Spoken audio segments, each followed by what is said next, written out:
everyone, my name is Chandan Singh and I'm your English trainer. दोस्तों, आज के इस वीडियो में मैं आपको सिखाने जा रहा हूं 5 एडवांस वोकैबुलरीज के बारे में गाइस। तो आइए शुरू करते हैं दोस्तों। गाइस, जो सबसे पहला वर्ड है इसे हम कहते हैं मार, M-A-R, मार। अजीब सुनने में लग रहा होगा बट मार अच्छा यूज होता है स्पोकन इंग्लिश में। मार एक वर्ब है और मार का मतलब है बिगाड़ देना, यानी कि खराब कर देना। मतलब किस तरीके से बिगाड़ देना, ये कुछ भी हो सकता है। मान लीजिए किसी की अच्छी इमेज है, किसी ने किसी की इमेज को खराब कर दिया, उसे बिगाड़ दिया, वहां भी आप मार का इस्तेमाल कर सकते हैं। फिजिकली भी कोई चीज है, मान लीजिए आपके पास केक है और किसी ने केक में ऐसे ऐसे कर दिया कुछ, मतलब उसे खराब कर दिया। आपके बाल को किसी ने खराब कर दिए, तो इन हर कंडीशन में आप मार का इस्तेमाल कर सकते हैं दोस्तों। जैसे यहाँ पर एक एग्जाम्पल है कि योर बैड एक्टिविटी कैन मार योर इमेज, यानी कि तुम्हारी जो बुरी आदतें हैं वो तुम्हारे इमेज को मार कर सकती है, यानी कि उसे खराब कर सकती है, उसे हानि पहुंचा सकती है। तो मार एक अच्छा वर्ड है। एक दो और एग्जांपल्स देखते हैं फ्रेंड्स। मान लीजिए कि कोई पार्टी चल रही है, ओके, सारे लोग सेलिब्रेट कर रहे हैं और अचानक किसी को गुस्सा आ गया, तो आप कह रहे हो कि यार don't get angry, your anger can मार दिस पार्टी, यानी कि आपका जो क्रोध है वो इस पार्टी को मार कर सकता है, यानी कि उसे खराब कर सकता है, उसे बिगाड़ देगा। मतलब पार्टी को वो एंजॉयमेंट नहीं रह पाएगी, उसे हानि पहुंचा देगा। तो M-A-R, mar. You have marred the cake by putting your finger into it. अब केक में आपने ऐसे ऐसे उंगली कुछ कर दिया और फिर वो केक अजीब सा हो गया, खराब हो गया। तो बंदा कह रहा है कि यार तुमने केक को ना खराब कर दिया, यानी कि you have marred the cake. You have marred my hair, तुमने मेरे बाल को खराब कर दिए यार। You should not mar his image, तुम्हें उसकी इमेज को खराब नहीं करना चाहिए।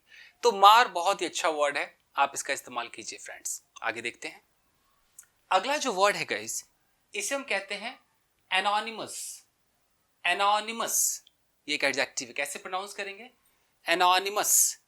एनोनिमस का मतलब होता है गुमनाम, बेनाम, यानी कि जो अपना नाम ना बताए। कुछ भी गुमनाम है तो आप वहां पर एनोनिमस कहेंगे। कोई काम किया गया है लेकिन उसने नाम नहीं बताया, तो आप कह सकते हैं यार ये काम किसी गुमनाम व्यक्ति के द्वारा किया गया है। तो this work has been done by an anonymous person. तो एनोनिमस पर्सन मतलब गुमनाम व्यक्ति। तो एक दो और एग्जांपल्स देखते हैं guys. The eyewitness requested to remain anonymous, यानी कि जिसने देखा है इसको, जो चश्मदीद गवाह है, उसने ऐसे रिक्वेस्ट की है कि भैया वो एनोनिमस रहना चाहता है, गुमनाम रहना चाहता है। गवाही दे दी बट अपना नाम उजागर करना नहीं चाहता है, तो वहां पर एनोनिमस का इस्तेमाल हम करेंगे गाइस। अगर बोलना है कोई गिफ्ट आ गया आपके पास और गिफ्ट पर कोई नाम नहीं लिखा है, तो आप कह सकते हो कि this gift has been gifted by an anonymous person, यानी कि भैया किसी गुमनाम के द्वारा ये गिफ्ट मुझे गिफ्ट किया गया है। तो एनोनिमस मतलब गुमनाम। तो अपने हिसाब से आप एग्जांपल्स इसके बना सकते हैं दोस्तों। अगला देखते हैं। अगला है इनहिबिटेड। इसे बोलेंगे इनहिबिटेड, ये एक एडजेक्टिव है। इनहिबिटेड मतलब ऐसा व्यक्ति जो संकोची हो, जिसके अंदर वो कॉन्फिडेंस ना हो, कॉन्फिडेंस की कमी हो, वो डर हो कि पता नहीं करूं ना करूं। जैसे मान लीजिए कि कुछ लोग होते बहुत ही फ्रैंक होते हैं, किसी मुद्दे पे बात कर सकते हैं। अगर सेक्स के बारे में कोई बात करनी है तो कई लोग बड़े संकोची होते, नहीं यार पता नहीं कैसे बात करूं ना करूं। तो यानी कि वो इनहिबिटेड है, they are not frank enough. तो इनहिबिटेड आप ऐसे लोगों को कहेंगे जो कि संकोची हो, किसी भी मामले में संकोची हो सकते हैं। कई लोग अपने आप के बारे में कुछ नहीं बता पाते, काफी संकोची होते, कॉन्फिडेंस नहीं होता उनके अंदर, तो वो इनहिबिटेड है। तो किसी को कह सकते हैं you are inhibited, that person is inhibited, ऐसे कह सकते हैं। एक दो और एग्जांपल्स देखते हैं guys. She is so inhibited that she can not wear western dresses, यानी कि इतनी संकोची है कि वो वेस्टर्न ड्रेसेस नहीं पहन सकती। अगर उसे जीन्स टॉप या और भी शॉर्ट्स कुछ पहनने हो तो बहुत ही संकोची, मतलब उसमें वो डर है, वो कॉन्फिडेंस की कमी है, यानी कि वो इनहिबिटेड है। ये कह सकते हैं कि that person is too inhibited to talk about sex, वो सेक्स के बारे में बात नहीं कर सकता, बहुत ही संकोची है। तो इनहिबिटेड वो किसी भी संदर्भ में आप कह सकते हो जिसके अंदर एक डर है, कॉन्फिडेंस नहीं है, वो जो बंदा है वो इनहिबिटेड है। चाहे वो अपने आप को रिप्रेजेंट ना कर पा रहा हो तब भी इनहिबिटेड है, किसी मैटर पे वो बात ना कर पा रहा हो, किसी तरह का वो ड्रेस ना पहन पा रहा हो, वो तब भी इनहिबिटेड है गाइस। आगे देखते हैं। अगला है टेकन अबैक, टेकन अबैक जो है इसका इस्तेमाल होता है सरप्राइज्ड या शॉक्ड वाले सिचुएशन में। अगर आप किसी चीज से सदमे में आ जाते हैं या चकित हो जाते हैं तो वहां पर आप इस फ्रेजल वर्ब का भी इस्तेमाल कर सकते हैं, टेकन अबैक। कई लोग इसका इस्तेमाल करते हैं, हालांकि लोग शॉक्ड, सरप्राइज्ड बहुत आ गए हैं, परप्लेक्स्ड, ट्रांसफिक्स्ड, बहुत सारे ऐसे वर्ड है, स्टार्टल्ड, तो सबका मतलब कहीं ना कहीं वो सदमा, चौकन्ना, अजीब, बैफल्ड, ऐसे वर्ड्स आ गए हैं। तो अगर कोई टेकन अबैक आपको बोलता है तो समझ जाइए कि टेकन अबैक का मतलब है कि वो बंदा कहीं ना कहीं सरप्राइज्ड हो गया या शॉक्ड हो गया। किसी न्यूज पर कोई टेकन अबैक हो सकता है, किसी भी चीज पर, अच्छा बुरा कुछ भी हो सकता है, टेकन अबैक, हाँ ऐसा हो गया। तो एक दो एग्जांपल्स देखते हैं guys. When I heard that news I was taken aback for a moment. जब मैंने वो खबर सुनी कुछ पल के लिए तो भैया मैं दंग सा रह गया, एकदम आई वाज टेकन अबैक। तो टेकन अबैक हो सकता है, that person was taken aback. तो आप अपने हिसाब से इसका एग्जांपल बना सकते हैं। टेकन अबैक का मतलब है शॉक्ड या सरप्राइज्ड। लास्ट देखते हैं, इसे बोलते हैं लॉन्जेविटी। लॉन्जेविटी, ये जी जॉ प्रोनाउंस करेंगे, ग नहीं, लॉन्गेविटी नहीं बोलेंगे, लॉन्जेविटी। लॉन्जेविटी का मतलब होता है लॉन्ग एग्जिस्टेंस, कोई भी चीज लंबे समय तक टिके, या फिजिकली हम बात करें किसी इंसान की जो उम्र है वो काफी दीर्घ आयु हो, बहुत लंबा है, वो भी लॉन्जेविटी एक नाउन है। या कोई ऑफिस में काम कर रहा हो, बहुत ही लंबे सफर तक उसने काम किया है, तो वो उसका जो काम करने का जो पूरा पीरियड है हम उसे लॉन्जेविटी कह सकते हैं। लॉन्जेविटी का मतलब है लॉन्ग एग्जिस्टेंस, वो लॉन्ग लाइफ। तो एक दो एग्जांपल देखते हैं दोस्तों।